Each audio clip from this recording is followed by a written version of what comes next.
Kebencian PDIP terhadap KPK sudah tertanam setidaknya sejak 1 dekade yang lalu, jauh sebelum PDIP berkuasa. Banyak kader PDIP sebagai kepala daerah yang ditangkap KPK dan terbukti korupsi. Menanggapi hal ini, Ketum PDIP Megawati Soekarnoputri menyampaikan ketidaksukaannya kepada KPK secara langsung dan terbuka.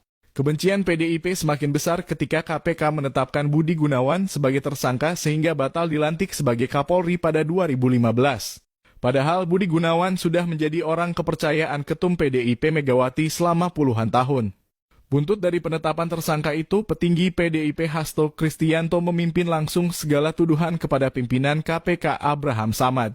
Meskipun tidak ada satupun dari tuduhan itu yang terbukti.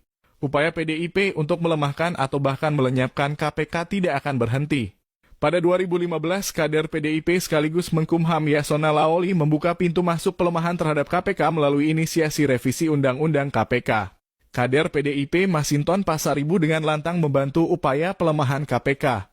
Padahal Masinton adalah mantan aktivis 98 tetapi bermuka dua tunduk pada kekuasaan partai. Singkat cerita, upaya jahat PDIP untuk melemahkan atau bahkan melenyapkan KPK itu baru berbuah hasil sejak disahkannya revisi terhadap UU KPK pada tahun 2019. Sekarang masyarakat bisa melihat jelas bagaimana KPK begitu lemah serta terus-menerus terpuruk dalam polemik kasus dan kontroversi. Padahal di parlemen sudah sepakat siapa yang melakukan korupsi di era pandemik hukumannya mati. Tapi akhirnya Ibu Megawati interupsi. Jangan dihukum mati. Kalau dihukum mati, kaderku habis semua. Nah itu. Kenapa? Mayoritas wali kota, bupati, dan pejabat yang tersangkut korupsi yaitu dari PDIP itu ranking 1. Republik di sini ini gampang Pak Senayan ini.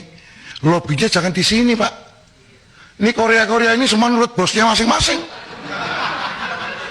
Di sini boleh ngomong kalah Pak. Bambang Pacul ditelepon, Ibu Pacul berhenti, siap. Ini laksanakan Pak.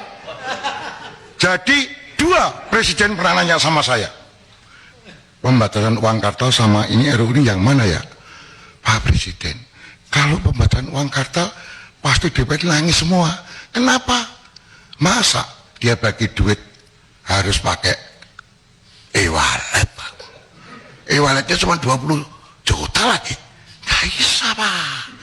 Nanti mereka nggak jadi lagi. Oh iya.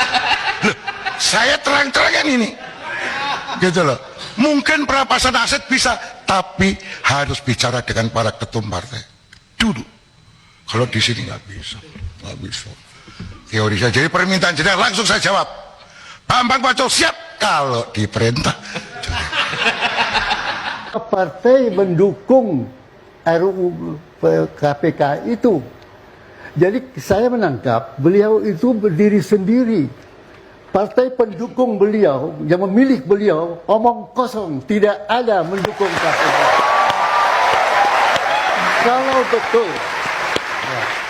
Kalau betul partai pendukung Presiden Jokowi ingin membantu supaya Jokowi berhasil, kenapa menyetujui RUU yang memperlemah KPK? Sedangkan KPK terbukti berhasil memberantas. Oke. Saya jawab ya. Sebentar, Prof. Dalam konteks kemudian sekarang saya ingat, saya pernah membaca ada pernyataan Pak Jokowi yang bilang saya kan tidak punya fraksi di DPR. Konteksnya apa ketika menyampaikan itu? Apakah memang itu pengakuan bahwa sedang dikeroyok DPR? Implisit berkata semua partai mendukung RUU KPK itu. Beliau sendiri berdiri sendiri. Mana partai-partai yang sok membantu beliau? Kenapa Indonesia tidak maju? Kenapa Singapura maju? Kenapa Korea Selatan maju? Taiwan maju, Israel maju? Karena ada yang mereka takuti. Taiwan takut sama Cina, daratan. Korea Selatan takut sama Korea Utara. Singapura takut karena dia adalah mayoritas orang Tionghoa di tengah lautan Melayu. Israel takut dia berada di tengah lautan Arab. Kalau dia nggak hebat, ya dikeremus. Indonesia, Tuhan pun tidak ditakuti. Ya.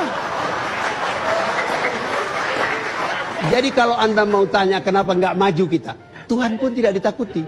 Coba lihat orang yang masuk KPK.